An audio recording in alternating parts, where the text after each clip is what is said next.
Hey everyone, welcome back. My name is Enrique and time to review another wrestling show. Today we're diving into another WWE pay-per-view called Night of Champions 2025. Held on June 28, 2025 in Riyadh, Saudi Arabia. This event had dramatic twists, historic tune-ups for SummerSlam, and emotional farewells from John Cena and the opponent that he's facing today. Now, it's important to remind people that I only review pay-per-views of WWE. I don't review SmackDown and Raw because they take a lot of time, and honestly, I prefer the final product, which is the pay-per-views that they put on. I review Royal Rumble to WrestleMania to all the other pay-per-views that I put out over the years, and this one is no exception. So this is going to be another quick look at the matches that came out, which are in total 6 matches, and see the results and my thoughts on regards of the matches. So without further ado, let's talk about the first match, which is the King of the Ring final in between Cody Rhodes and Randy Orton. They said that the winner of the King of the Ring match was going to get a title shot in the main event at SummerSlam, so there was a lot on the line here. So the match starts, and right off the bat it is very good. Both Randy Orton and Cody Rhodes showcasing their skills, the third generation stars showing their prowess in the ring with their matches.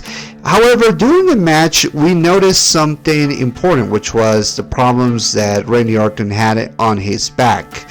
Cody Rhodes, on the other hand, was trying to be good, but we noticed in some moments, that he was actually taking advantage of the injury that Randy Orton had in some cases, and that allowed him to get the upper hand in the match, which led to Randy Orton getting beaten by Cody Rhodes and Cody becoming King of the Ring.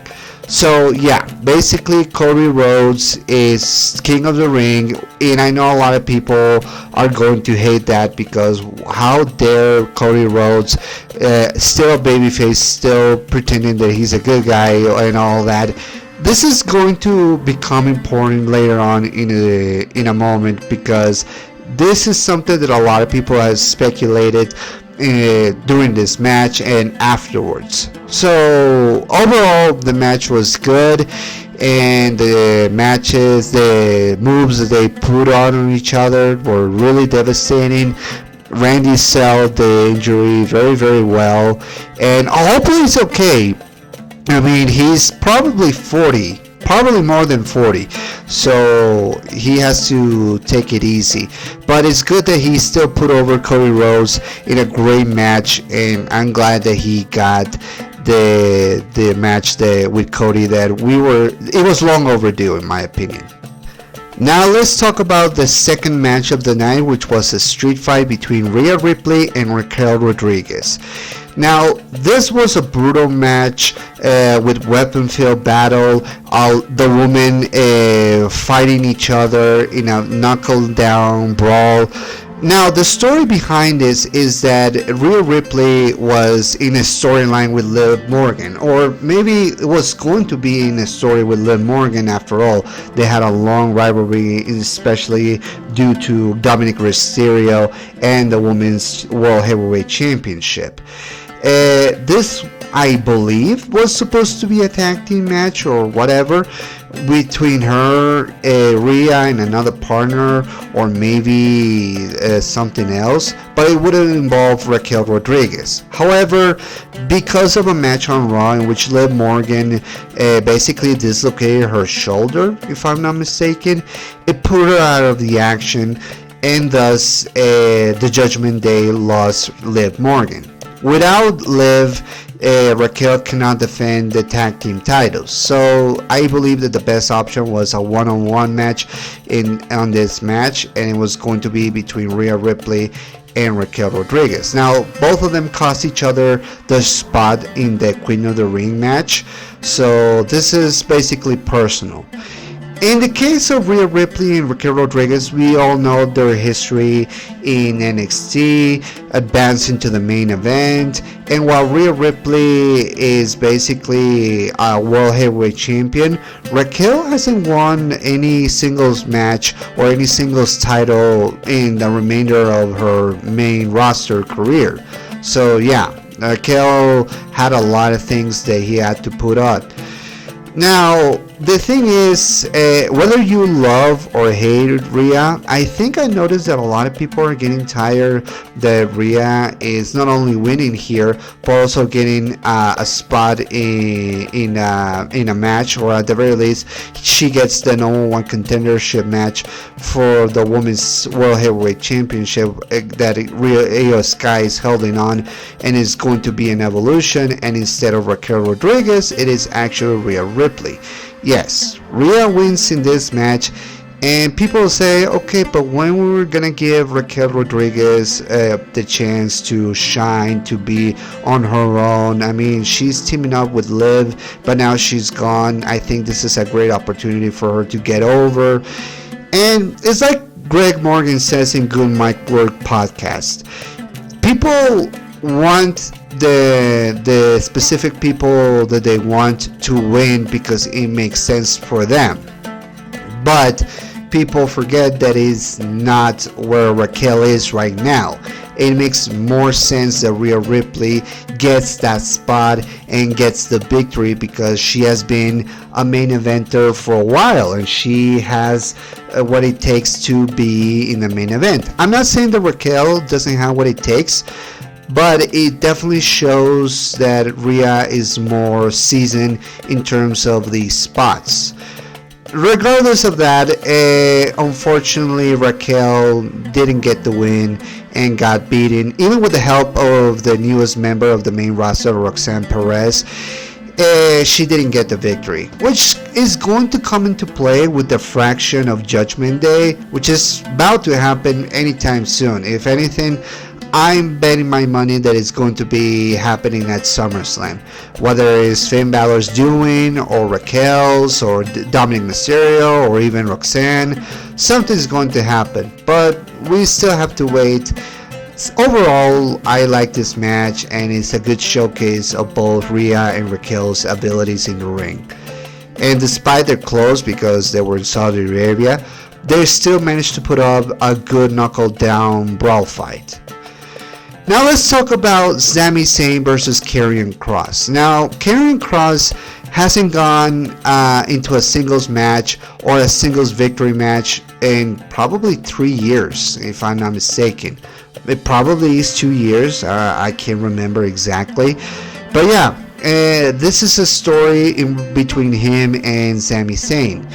And this was the perfect time to show what Karrion Kross could do. I heard a rumor that he was negotiating his contract with WWE after he returned, and I got to admit, I was disappointed that Karrion Kross never got the rub in the main roster very well. I mean, don't make me wrong, it's better than when Vince McMahon treated it all those years ago when he debuted in a ridiculous mask or helmet that he was sporting.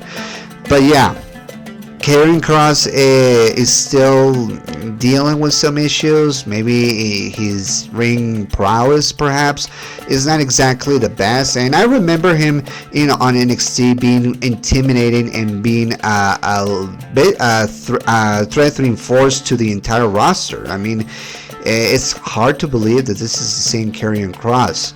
But yeah, let's talk about the story that he had between him and Sami Zayn. You see, Sami is being pushed by Karrion to be pushed to the dark side, that he was shown to be an hypocrite, that he wanted to be bad and all that. You know, Sami going bad is not a bad idea. We have seen it before.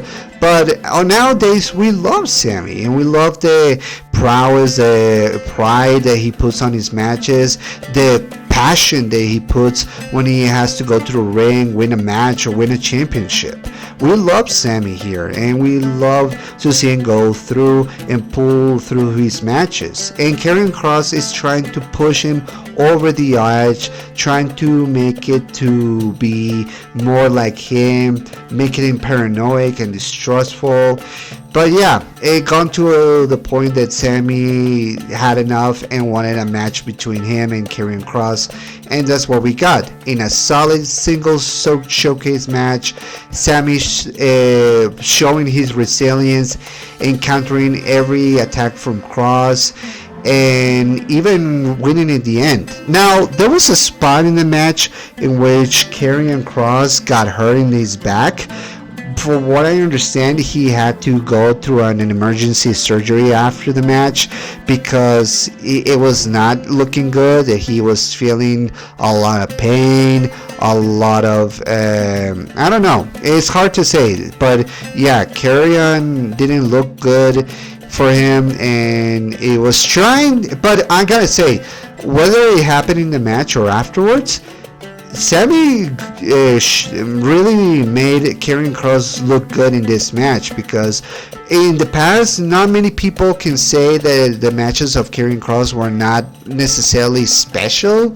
They were not looking good. So the fact that Sammy managed to put a good match with Karrion, it was actually good, and I'm glad that they both got a match in a big pay-per-view event. So I'm glad that Karrion got that match. I hope he's okay. A good victory for Sami Zayn. I hope we can continue with the momentum. I don't know. I just hope that Sami can go to the main event and go to the world title pictures anytime soon, if anything.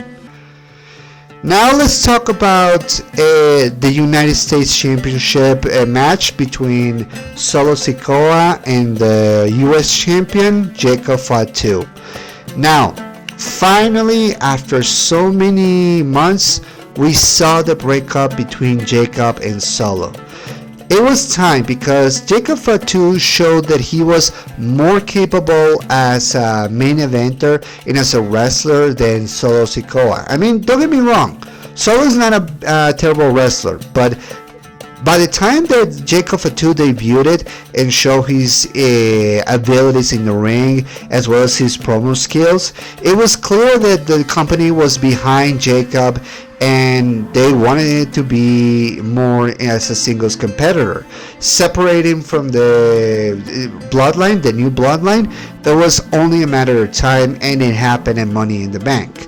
And thus, the story began with Jacob not wanting to kiss Solo's ass, and Solo feeling betrayed and also angry at Jacob for betraying him. But honestly, Solo, you got that on yourself, because man, you kept making fun of Jacob behind his back and talking to JC Mateo about how he's just a brainless brute. It got you what you got, and that's why you're not holding a Money in the Bank briefcase right now. But regardless, it was time for Jacob and Solo to square their differences in the ring, and it was going to be for the United States Championship. So this was a match in which we were shown both abilities of both men. But during the match, it was seen that the numbers gained on Jacob, because not only did JC Mateo came into the ring to help Solo, but also a returning Tongaloa and also a debuted Kukileo, which I heard rumors that are going to change his name to Talatonga in order to match with Tongaloa and Tamatonga, who, by the way, by the time of this recording, he hasn't returned yet. And I hope he does, because I've seen him in New Japan Pro Wrestling. He's really good, not only in the mic but also in the ring. And I hope to see him very soon, because he has a ton of charisma and a cool factor. Regardless, we got the victor here, which was Solo Sikoa. And with the help of everyone in his new bloodline, he became the new US champion. So yeah, Jacob lost, but hey, if this is the meaning for bigger things to Jacob Fatu and Solo Sikoa, then so be it. I don't know how Solo is going to handle being a singles champion, but eventually it's going to lead to more breakups, and let's be honest, it's only a matter of time, because Solo Sikoa is not a tribal chief. It's Roman Reigns. So we're gonna have to see very soon what happens to that, and if Roman Reigns returns and is going to get involved himself into that. But I highly doubt it. Overall, I hope Jacob can go on to bigger things, even become world champion, because I think it's long overdue. With the push that the company is giving to Jacob, I think it's more than enough time for Jacob to show that he is capable to play with the big boys. And that's something I'm looking forward to. Now, next we got the finals of the Queen of the Ring match between Jade Cargill and Asuka. And I gotta be honest, this was the weakest match of the night because it was basically Jade Cargill and Asuka fighting. But while Asuka was trying to put over Jade and her moves, it was looking like it was not really going great. Even though Jade Cargill was the victor in this match, it was shown that there's a limited ability in Jade Cargill's MO. I mean, don't get me wrong, I've seen her in AEW. She was showing to be like a powerhouse, and there was a reason why she was the longest reigning TBS champion back in AEW. But now in here, there's something, I don't know, wrong, or something that is not necessarily showing that she could be a main eventer in the future. I mean, I'm sure a lot of people would like to see Jade Cargill becoming world heavyweight champion in the women's division, but this match didn't help that much, and despite that, Jade was basically still looking a little stiff, and the fans actually call her out for that, and I don't like that. I don't like when fans just put all their anger towards a person who's trying to do the best. And hey, I'll be honest, Jade Cargill coming out in the Storm outfit, I don't know about you, but if Jade Cargill decides to leave the wrestling world behind and become Storm in the X-Men movies, then I'll be 100% behind that decision. I'm just saying. It's just something that I will believe. But regardless of my opinion, yeah, Jade Cargill got the victory. She's the new Queen of the Ring and is going to challenge for the WWE or World Heavyweight Championship in the Women's Division. So congrats to Jade Cargill for that, but hopefully the matches could get better. I'm just hoping for that. But now, let's talk about the main event of the night, which was the final match between John Cena, the undisputed WWE Champion, versus CM Punk. Now, in order for me to talk about this match, I need to bring a little bit of history between those two men, because there's a history between Punk and Cena. And it all probably began everything at 2011. Now, if you recall, CM Punk dropped the famous pipe bomb on Raw on 2011 with John Cena being beaten by R-Truth in a tables match. Now, since then, CM Punk had become not only the best in the world, but also the voice of the voiceless. He was always seen as the guy who was more of a people's champion than The Rock even. And he called out John Cena for being a New York Yankee, that he was just a corporate guy kissing people's ass, and he was just a commodity. John Cena, being the hero that he was in 2011, he said to Punk, no, you just leaving and doing everything you want. It was basically, as the promos on this match were telling, the yin and yang. John Cena represented WWE, CM Punk represented the people, or at the very least, the people who didn't like the product of WWE back in the 2010s. So yeah, there's a lot of history. The Money in the Bank 2011 match, which was legendary.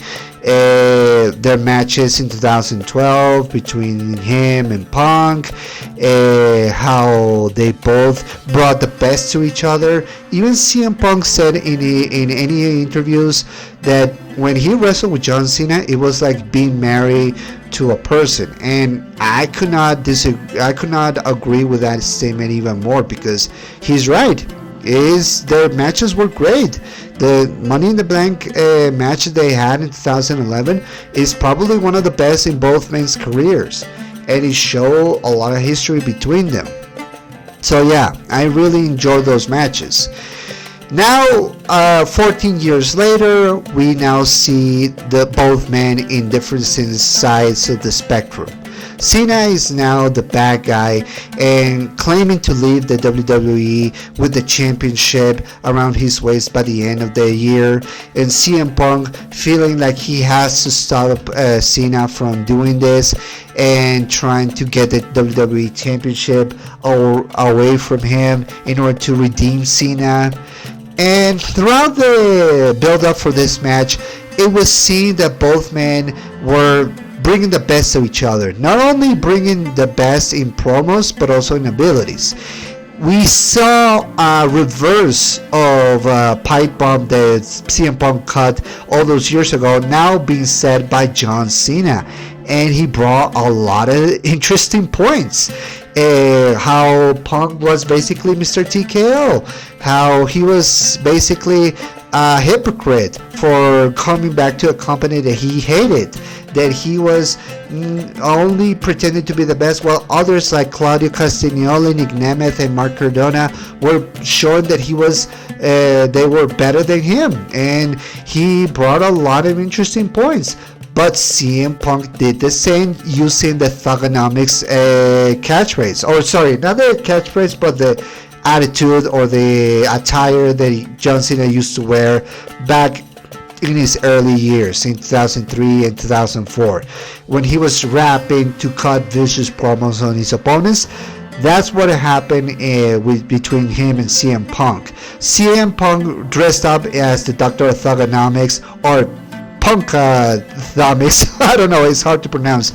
He basically became a rapper and dissed on John Cena, and basically, yeah, both men had each other's number. So now it all boils down to this match, and in my opinion, this is the best match they had so far, and probably the best match that John Cena had thus far this year, because don't get me wrong, the matches that he had were good, but not necessarily great. And even I have been criticized of being very lazy or not as hard-hitting as they used to be.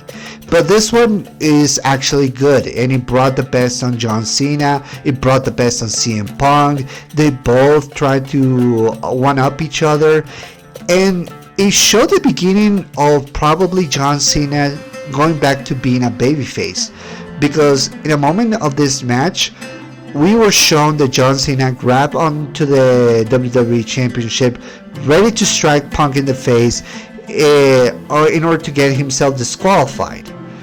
But looking at the crowd who was cheering for him, despite the fact that he didn't care for the crowd, it really showed that it got to him, and decided to throw away the championship. And this is showing that Punk and Cena brought probably some changes to each other. Meanwhile, we see that Seth Rollins, he was lurking in the shadows, so he came out during the match in order to interfere and try to cash in his Money in the Bank briefcase with the help of Braun Breaker and, of course, Bronson Reed. Again, please, Braun Breaker, change your name to Rex Steiner. It's better. Please. Braun Breaker is a stupid name. Please change it. But regardless, with the interference of Sami Zayn and Penta, both Braun Breaker and Bronson Reed were taken out of the match. Seth was trying to cash in, but he couldn't do it. And John Cena saw what Seth was going to do and gave an AA. He also gave an AA to Bronson Reed, and that is classic Cena. That is basically showing that he's very powerful at putting an attitude adjustment into bigger men. He did so with Braun Strowman. He did so with Big Show. It was good. It was good. It really brought the nostalgia back to my face. Both CM Punk and John Cena hug each other at the final moments of the match. John was ready to kick Punk in the nuts, and Punk reverted to that. He was about to hit him with a GTS, only for Seth Rollins to interfere. And by the way, the referee was taken down out of the match during the interferences. So CM Punk was curb stomped by Seth Rollins, and thus John Cena took advantage and pinned CM Punk, and thus John Cena retains his championship to once again, and now he's going to SummerSlam to face Cody Rhodes for the championship. Great match, great showcase for both men. It was good to see that both John Cena and CM Punk didn't lose each other's touch, that they both managed to put up a great match and a good showcase. And like I said, this was a great match for John Cena, and I'm glad that we were shown a little snippets of his babyface redemption arc. So I hope he does so. And this brings me to something that I brought up early in the video. Now that we know that John Cena is shown to have remorse for his actions, it is pretty sure that at SummerSlam there's going to be like a double switch, like a double turn in this at SummerSlam. The reason I'm saying that is because, like I said, Cody Rhodes took advantage of Randy Orton's injuries during the King of the Ring match, and John Cena was shown to have more remorse on striking CM Punk, so he didn't attack him with the championship. So it made people believe that maybe the John Cena and CM and Cody Rhodes are going to basically switch their turns. That John Cena is going to go back as a babyface at SummerSlam, and that Cody Rhodes is going to become a heel at the main event of SummerSlam. Now, I don't know if that's going to be true. Some people are saying maybe not yet, maybe wait a little bit. If anything, they could basically like hinted like at SummerSlam, maybe that John Cena is going to go back to babyface, but we have to wait and see. The plans change, and we have to wait what Triple H has in store for us in terms of what's going to happen with John Cena and Cody Rhodes. Now, with CM Punk losing the match, it's pretty clear that both CM Punk and Seth Rollins are due to have another match. Now, they're not going to have it at Saturday night's main event. It's going to happen later on SummerSlam, so we gotta wait and see what happens. But yeah, overall, it was a good match and a good night. I always have my reservations of WWE going to Saudi Arabia doing pay-per-view matches because, well, over the years it wasn't shown to be any good and to be a headache for a lot of people. So who knows? Who knows what's going to happen? But overall, this was a great match, and hey, the people of Saudi Arabia enjoyed it, so I can't complain. So I really enjoyed it. So to recap, Cody Rhodes basically embraced a darker age to win the King of the Ring match. Solo Sikoa managed to inject new energy into the new bloodline to become US champion, and CM Punk and John Cena ended their rivalry at this night and this main event, and Cena's heel tendencies are starting to regress a little, and the legacy of CM Punk as a superstar remains intact. So I like this match. I like this pay-per-view. hope we can see bigger and better things for this pay-per-views for the rest of the year. So I hope you guys enjoyed my review. If you have thoughts on this match or this pay-per-view, let me know in the comment section. Don't forget to like, subscribe, get notifications so you can see the videos that I'm getting out to.